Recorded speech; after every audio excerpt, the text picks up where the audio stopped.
रण 2024 में सबसे पहले हम बात करेंगे लोकसभा में महिला आरक्षण बिल पेश कर दिया गया। 27 साल से ये बिल फाइलों में धूल फाक रहा था। 27 साल में 8 सरकारें आई और चली गई, लेकिन महिला आरक्षण बिल पर बात नहीं बनी।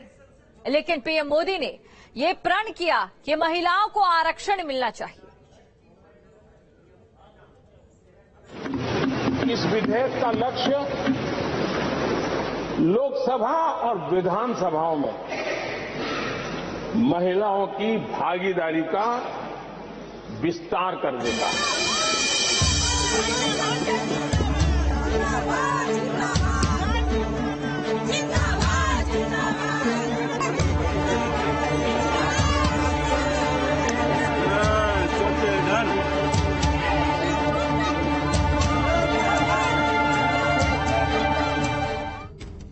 मंगलवार को लोकतंत्र की शानदार इमारत संसद के नए भवन में पिछले 27 साल से अटके महिला आरक्षण बिल को फाइनली लोकसभा में पेश कर दिया गया। साथ ही प्रधानमंत्री नरेंद्र मोदी ने देश की आधी आबादी को वो संदेश दिया है जिससे देश की हर महिला गर्वान्वित महसूस करे। मोदी सरकार ने 2024 इलेक्शन से पहले महिला आरक्षण बिल का मास्टर स्ट्रोक चल दिया है। इस विधेयक का लक्ष्य लोकसभा और विधानसभाओं में महिलाओं की भागीदारी का विस्तार करने का है। नारी शक्ति बंधन अधिनियम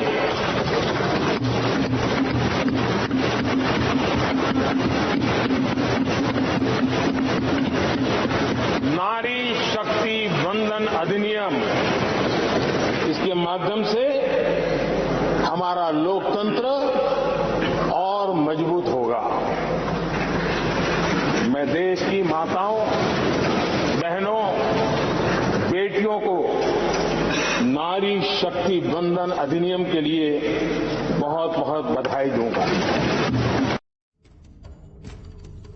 नई संसद में बिल पास होता है तो प्रधानमंत्री मोदी के नाम पर एक कीर्तिमान दर्ज हो जाएगा। महिला आरक्षण बिल से लोकसभा और राज्यों की विधानसभा की 1/3 सीट रिजर्व होगी। हर लोकसभा चुनाव के बाद महिलाओं के लिए रिजर्व सीट रोटेट होती रहेंगी। 2014 में पीएम मोदी ने जब से देश की कमान संभाली है, तब से लगातार वो गांव, गरीब और महिलाओं के लिए कल्याणकारी योजनाओं पर फोकस कर रहे हैं। एक सर्वे के मुताबिक 2024 के लोकसभा चुनाव में बीजेपी को 29% महिलाओं ने वोट दिया था। 2019 में यह आंकड़ा बढ़ गया। महिलाओं ने बीजेपी को 36% वोट दिए। महिला आरक्षण विधेयक पास होने के बाद उत्तर प्रदेश में भी महिलाओं को इसका बड़ा लाभ मिलेगा। बिल पास होने पर प्रदेश में लोकसभा की 26 सीटें और विधानसभा में 132 सीटें महिलाओं के लिए रिजर्व हो जाएंगी। उत्तर प्रदेश विधानसभा में 403 सदस्य हैं, इसमें से अभी महज केवल 48 महिलाएं हैं। माना जा रहा है कि प्रदेश में केवल 12% ही उनकी भागीदारी है। वहीं विधान परिषद में उनकी भागीदारी मात्र 6% है। और इसके साथ साथ लोकसभा सीटों की बात करें तो उत्तर प्रदेश में कुल 80 सीटें हैं, जिसमें 11 सांसद ही महिलाएं हैं। यानी उत्तर प्रदेश में केवल 14% महिला प्रतिनिधित्व है। मैं समझती हूँ आज भारतवर्ष में प्रत्येक महिला बहुत खुश है इस बिल के फ्लोर होने से पार्लियामेंट में। और आदरणीय प्रधानमंत्री श्री नरेंद्र मोदी जी की ये दूरगामी सोच का परिचायक है। जिस प्रकार से उन्होंने कहा है कि आरक्षण मिलेगा और महिलाओं को आरक्षण की आवश्यकता भी है, वो किसी भी जाति की हो, वो किसी भी वर्ग की हो, वो किसी भी जो है समाज से बिलोंग करती हो, वो किसी भी धर्म विशेष की हो, मगर अगर वो महिला है तो उसको आरक्षण मिलेगा। बहुत अच्छी बात इस बिल की ये है जो आ रही है कि भाई लोकसभा में, विधानसभा में, विधान परिषद में, राज्यसभा में, इन सभी जगह में और पॉलिटिकल पार्टीज में भी ये आरक्षण लागू होगा। ऐसे में अगर संसद में महिला आरक्षण बिल पास हुआ तो निश्चित रूप से महिलाओं की भागीदारी में इजाफा भी होगा। फिर चाहे वो विधानसभा हो, लोकसभा हो या फिर विधान परिषद, बिल के बहाने सियासत भी चल रही है। ऐसा है, इस संसद में पहले भी बिल इंट्रोड्यूस किया गया था, राज्यसभा में पास भी हो गया था, उसे वापस दिया जाएगा। ये लाया गया है, 29 से पहले आएगा नहीं। ये महिलाओं को मूर्ख बनाने वाली बात है कि नहीं? हम तो सपोर्ट कर ही रहे। हालांकि हमारा मांग रही है और रहेगी, आगे भी रहेगी। मैं जानता हूं कि सदन में और बहुमत प्राप्त जो दल है उसके अंदर एंटी ओबीसी लोग बैठे हुए हैं। वे ओबीसी महिलाओं को आरक्षण देने नहीं देंगे। सरकार को 9 साल पूरे हो गए हैं और मैं समझती हूँ कि वुमेन रिजर्वेशन बिल लाना था तो ये सरकार पहले भी ला सकती थी और ये आखिरी साल में लेके आ रही है जब इलेक्शंस आने वाले हैं और क्योंकि इसकी बहुत बड़ी एक्सरसाइज होती है। समाजवादी पार्टी ने हमेशा समर्थन किया है, लेकिन हम सभी चाहते हैं कि ओबीसी महिलाओं का भी इसमें आरक्षण निर्धारित हो। जुमला पेश किया गया है, नरेंद्र मोदी जी का सुविचारित सुप्रचारित जुमला है।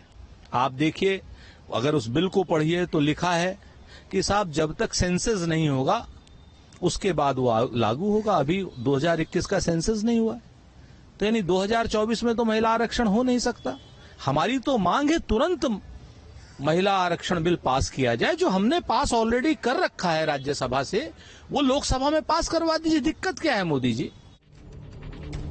इस संशोधन अधिनियम के लागू होने के 15 साल के बाद महिलाओं के लिए सीटों का आरक्षण समाप्त हो जाएगा। आंकड़ों के मुताबिक लोकसभा में महिला सांसदों की संख्या 15% से कम है, जबकि राज्य विधानसभा में उनका प्रतिनिधित्व 10% से भी कम है।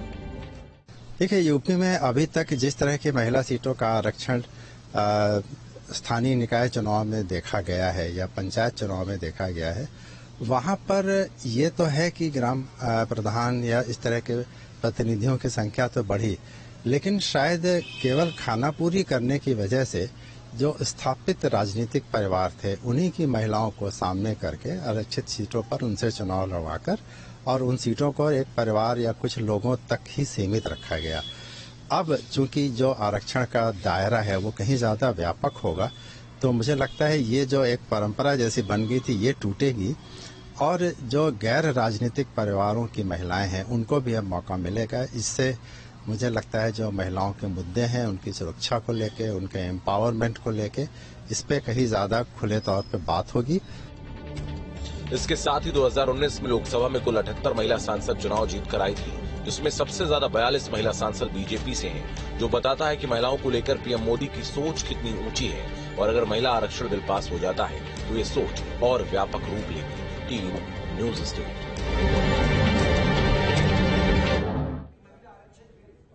और चलिए अब इस बिल की बड़ी बातें भी हम आपको बताते हैं ग्राफिक्स के जरिए। आपको बता दें, लोकसभा में इस समय 82 महिला सदस्य हैं और इस बिल के कानून बनने के बाद लोकसभा में महिला सदस्यों के लिए 181 सीटें रिजर्व हो जाएंगी।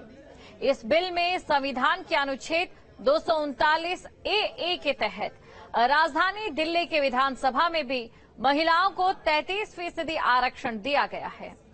यानी कि अब दिल्ली विधानसभा की 70 में से 23 सीटें महिलाओं के लिए रहेंगी। सिर्फ लोकसभा और दिल्ली विधानसभा ही नहीं, बल्कि बाकी राज्यों की विधानसभाओं में भी 33% आरक्षण मिलेगा। और चलिए हम आपको ये भी बताते हैं कि ये जो आरक्षण है कब तक रहेगा। इस बिल के तहत आरक्षण 15 साल के लिए मिलेगा। 15 साल बाद आरक्षण देने के लिए फिर से बिल लाना होगा।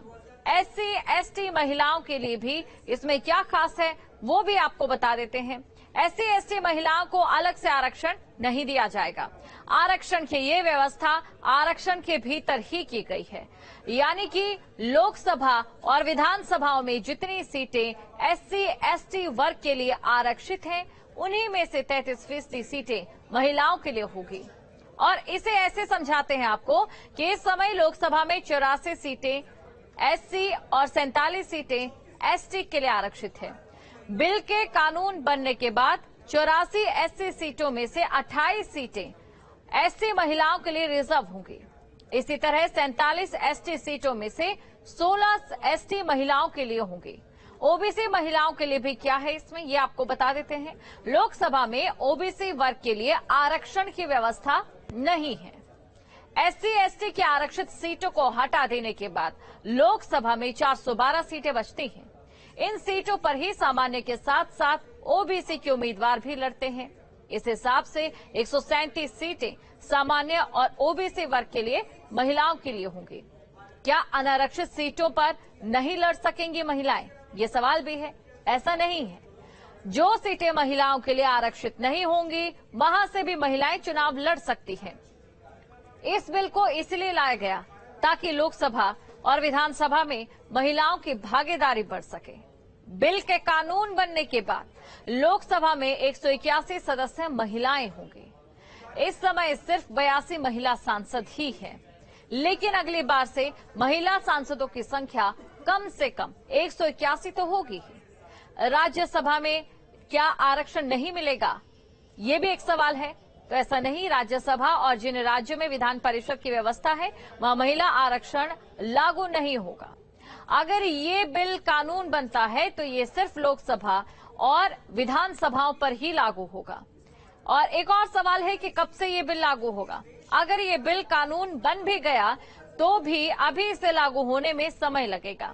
बताया जा रहा है कि परिसीमन के बाद ये कानून लागू होगा। 2026 के बाद